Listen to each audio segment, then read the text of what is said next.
بسم اللہ الرحمن الرحیم۔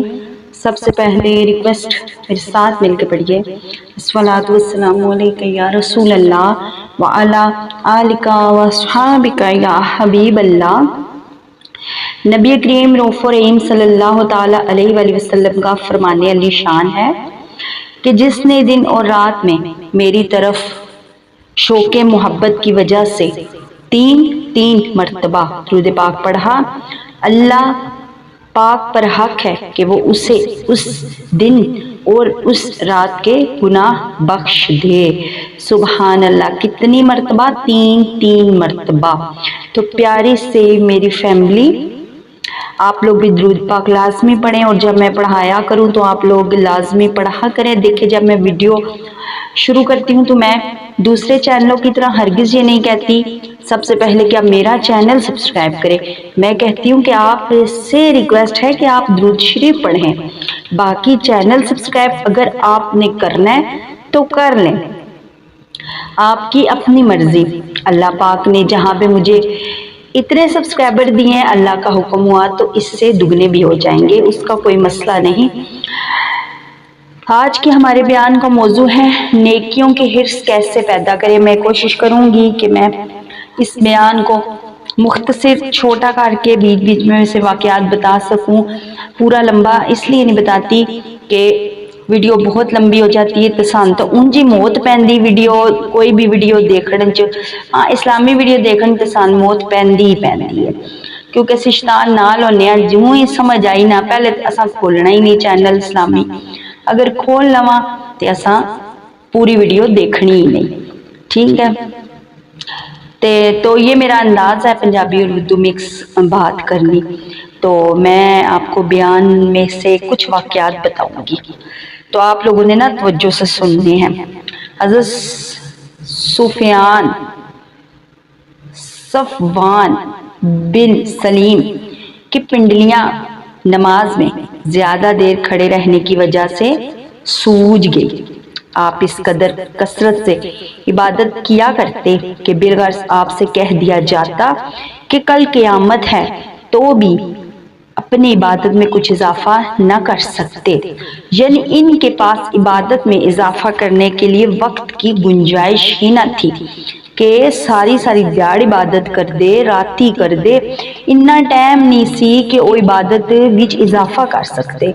جب سردی کا موسم آتا تو آپ مکان کی چھت پر سوتے، توجہ دیجئے، تاکہ سردی آپ کو جگائے رکھے۔ جب گرمیوں کا موسم آتا تو کمرے میں آرام فرماتے تاکہ گرمی اور تکلیف کے سبب آپ سو نہ سکے، کیونکہ اے سی تو دور کی بات، اس زمانے میں بجلی کا پنکھا بھی نہیں تھا۔ سجدے کی حالت میں آپ کا انتقال ہوا۔ سبحان اللہ ثم سبحان اللہ۔ آپ دعا کیا کرتے تھے، یا اللہ میں تیری ملاقات کو پسند کرتا ہوں، تو میری ملاقات کو پسند فرما۔ سبحان اللہ سبحان اللہ۔ تو میری پیاری اسلامی بہنوں، دیکھا آپ نے کہ ہمارے بزرگان دین نیکیاں کمانے کے معاملے میں کس قدر حریص ہوا کرتے تھے۔ ہر لمحہ عبادت میں گزارنے کے باوجود بھی اللہ پاک سے ڈرتے، مزید نیکیاں کرنے کی جستجو میں مگن رہتے، سردیوں کی راتوں میں چھت پر، گرمیوں میں بند کمرے میں عبادت کرتے تاکہ غفلت کی نیند سو کر اللہ پاک کی یاد سے غافل نہ ہو جائیں۔ اور پھر عبادت کا یہ حال تھا کہ راتوں کے قیام کی وجہ سے پنڈلیاں سوج جاتی لیکن عبادت میں کمی نہ آتی۔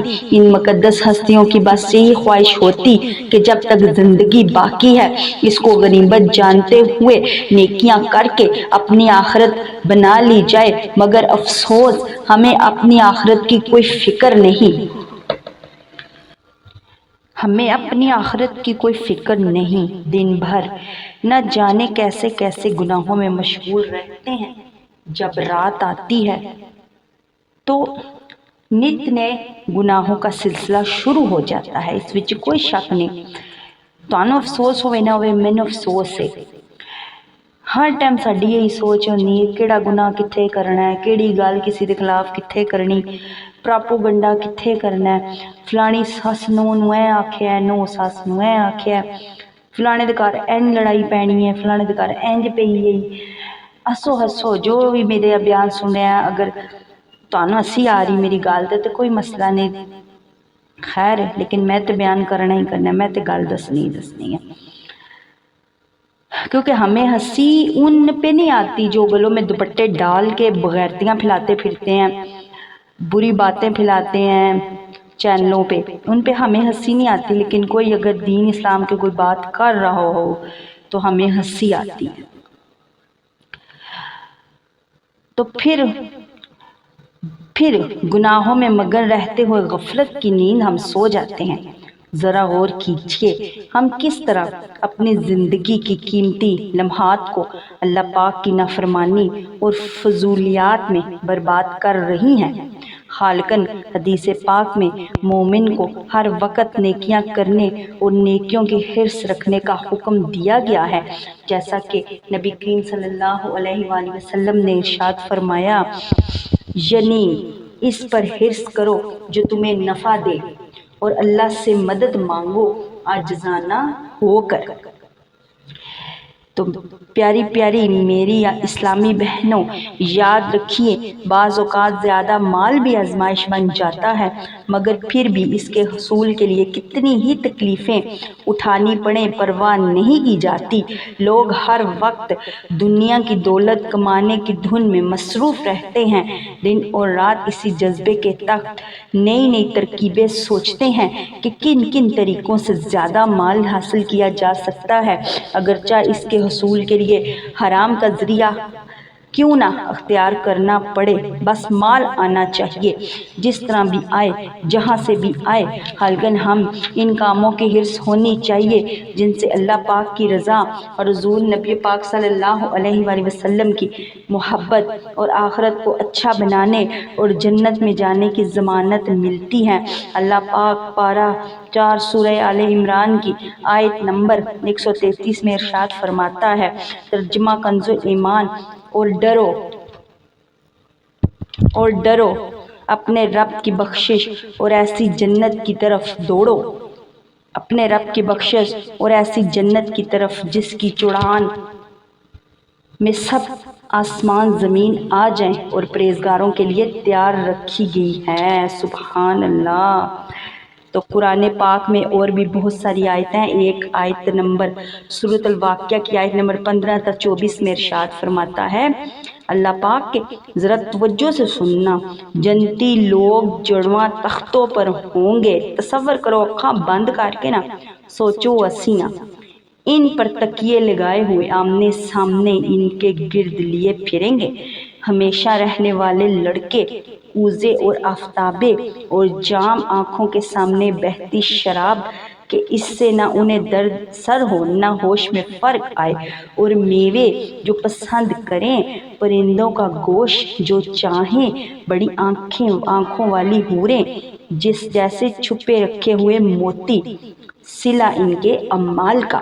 تو پیاری پیاری وائی ٹی فیملی، قرآن پاک کی ان آیت مبارکہ میں اہل جنت کو دی جانے والی جنتی نعمتوں کی منظر کشی کی ہے کہ اہل جنت باغات میں آمنے سامنے تکیے لگائے چین سے بیٹھے ہوں گے، ان کی خدمت پر مامور غلام چھلکتے جام، لباب، کوزے اور آفتاب اٹھائے ان کے دائیں بائیں حکم کے منتظر ہوں گے، سامنے بہتی پاکیزہ شرابیں، من پسند غذائیں، عمدہ میوے جات سے ان کی تواضع ہوگی۔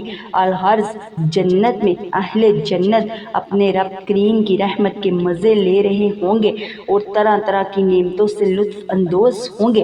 یاد رکھیے، جنت میں ملنے والی کسی بھی نعمت کو دنیا کی کسی بھی چیز سے تھوڑی سی بھی نسبت نہیں حاصل۔ جنت میں اللہ پاک کی رحمت سے ملنے والے انعامات اور کرامات کا دنیا میں میسر آنے والی چیزوں سے کوئی بھی موازنہ نہیں ہے۔ بے شک سرکار صلی اللہ علیہ وآلہ وسلم نے فرمایا، اللہ پاک ارشاد فرماتا ہے کہ میں نے اپنے نیک بندوں کے لیے نیک وہ نعمتیں تیار رکھی ہیں جنہیں نہ کسی آنکھ نے دیکھا، نہ کسی کان نے سنا، نہ کسی آدمی کے دل میں ان کا خیال گزرا۔ پھر ارشاد فرمایا، جنت میں 100 درجے ہیں، ہر 2 درجوں میں آسمان زمین جتنا فاصلہ ہے۔ فردوس سب سے بلند درجہ ہے، اس سے جنت کے 4 دریا بہہ رہے ہیں اور اس کے اوپر عرش ہے۔ سو جب تم اللہ پاک سے سوال کرو تو فردوس کا سوال کرو۔ پھر ارشاد فرمایا، جنت کی اتنی جگہ جس میں درہ رکھ سکیں دنیا اور جو کچھ اس میں ہے وہ جگہ ان سے بہتر ہے۔ سبحان اللہ۔ ہم نے اپنی بخشش اور مغفرت کروانے اور خود کو جنت کے اعلیٰ درجات کا حقدار بنانے کے لیے ہمیں ایسے کام کرنے چاہیے جن میں ہماری آخرت کا فائدہ ہو۔ کی فیملی، مگر افسوس ہے دنیا کی محبت اور فکر آخرت سے غفلت کے سبب ہمارے معاشرے کے بھاری اکثریت شوق عبادت سے دور اور گناہوں کے خریش ہوتے جا رہے ہیں۔ کئی گھنٹے ریموٹ ہاتھ میں پکڑے کیبل پر فلمیں ڈرامے دیکھنے کے لیے وقت مل جاتا ہے۔ خیر ان کیبل تو نہیں رہی، ان تو موبائل ہی کافی ہے، مگر علم دین سیکھنے کے لیے ہمیں کوئی اسلامی چینل دیکھنے لگے تو شیطان رکاوٹ بن جاتا ہے۔ جیسے اس ویڈیو کو کوئی بھی دیکھنا چاہے گا پورا تو شیطان ضرور رکاوٹ بنے گا۔ روزانہ سینکڑوں لائنوں پر مشتمل اخبار پڑھنے والوں کو کئی مہینے قرآن کریم پڑھنے کا ٹائم نہیں ملتا۔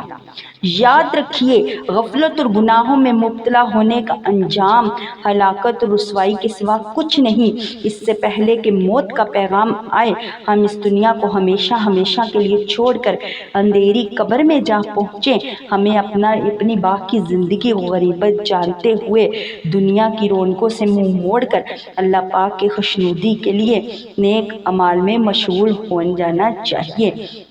آئیے میں آپ کو ایک واقعہ سناتی ہوں۔ منقول ہے حضرت ذوالقرنین رضی اللہ تعالیٰ عنہ ایک قوم کے پاس سے گزرے تو دیکھا کہ ان کے پاس ساز و سامان نہ تھا۔ انہوں نے بہت سی قبریں کھود تھیں۔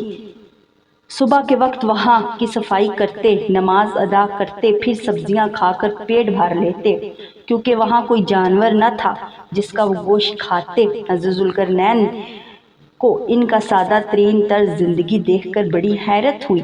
آپ نے ان کے سردار سے پوچھا، میں نے تم لوگوں کو ایسی حالت میں دیکھا جس پر کسی قوم کو نہیں دیکھا، اس کی کیا وجہ؟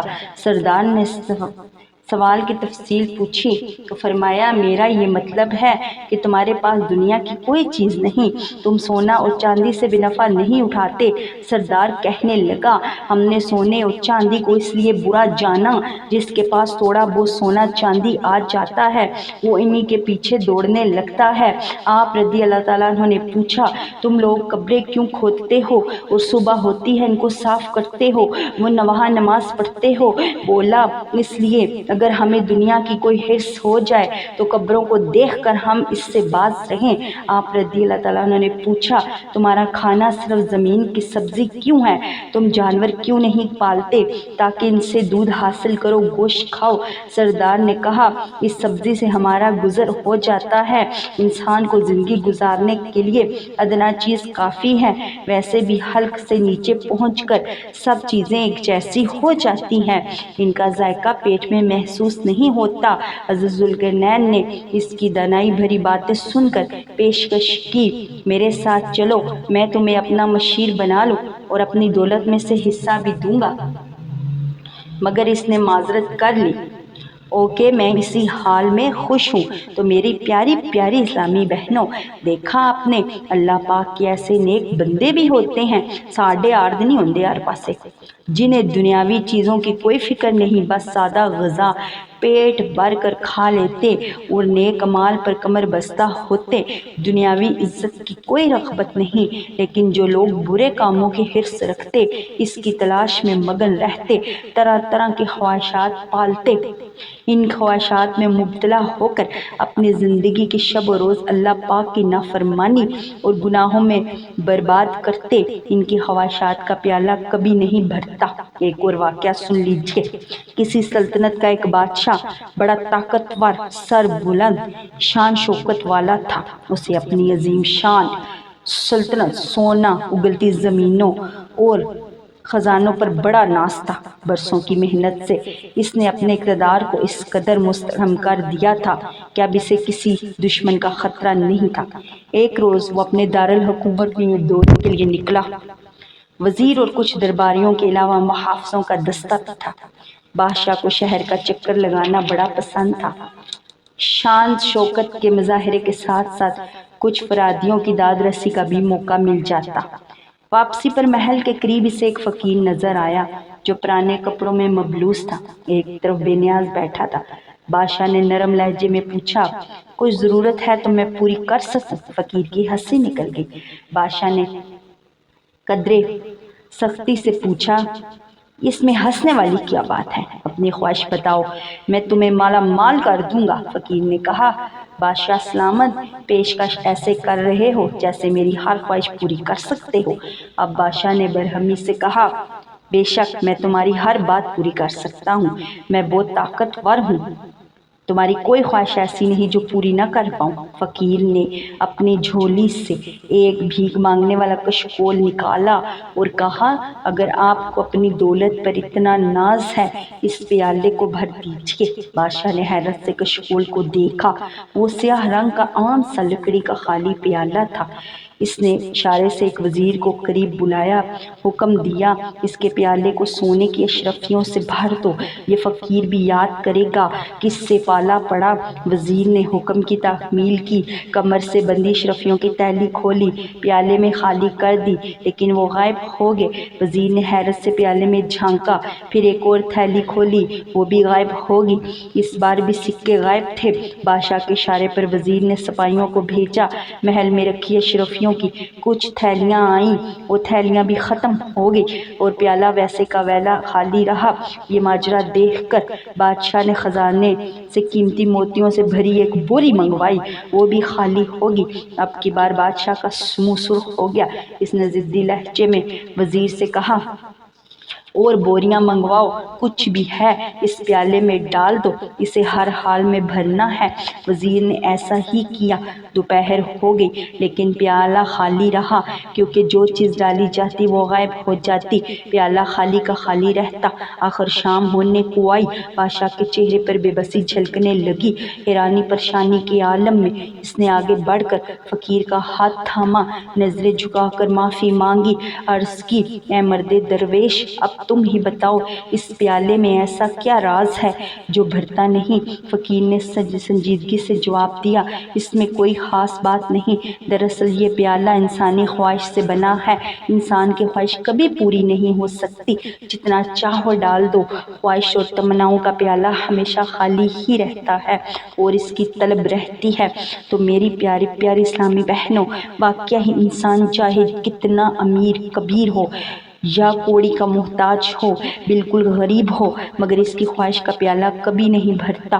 ہمارے معاشرے کے اکثر افراد اپنی حالت پر مطمئن دکھائی نہیں دیتے، ان کے خواہش کے درخت میں نئی نئی شاخیں نکلتی ہیں، عمدہ گھر، فل ایئر کنڈیشن بنگلے، مہنگے ترین فرنیچر، چمکتی دھمکتی گاڑیاں، نت نئے کپڑے، نوکر چاکر رکھنے والے بھی، اور بہت سی کا خواہش باقی رکھتے ہیں۔ تو پیاری پیاری وائی ٹی فیملی، اس بات میں کوئی شک نہیں، ہم لوگ ایسے ہی ہیں۔ بس میں اللہ پاک سے دعا کرتی ہوں کہ اللہ پاک ہم سب کی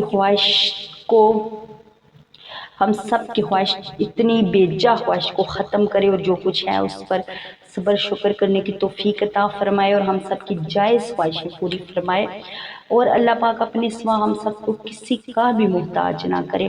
بس میں یہی دعا کروں گی کہ اللہ پاک ہم سب کو کسی کا محتاج نہ کرے، ہم سب کو نیکی کے راستے پہ چلنے کی توفیق عطا فرمائے، سیدھی راستے پہ چلنے کی توفیق عطا فرمائے۔ اسی کے ساتھ میں چلتی ہوں، اگر میری ویڈیو پسند آئی ہے تو لائک کر دیجیے گا اور چینل کو سبسکرائب کر دیجیے گا۔ اگر میری زندگی رہی تو میں کل ایک نئی ویڈیو کے ساتھ آؤں گی انشاءاللہ۔ السلام علیکم۔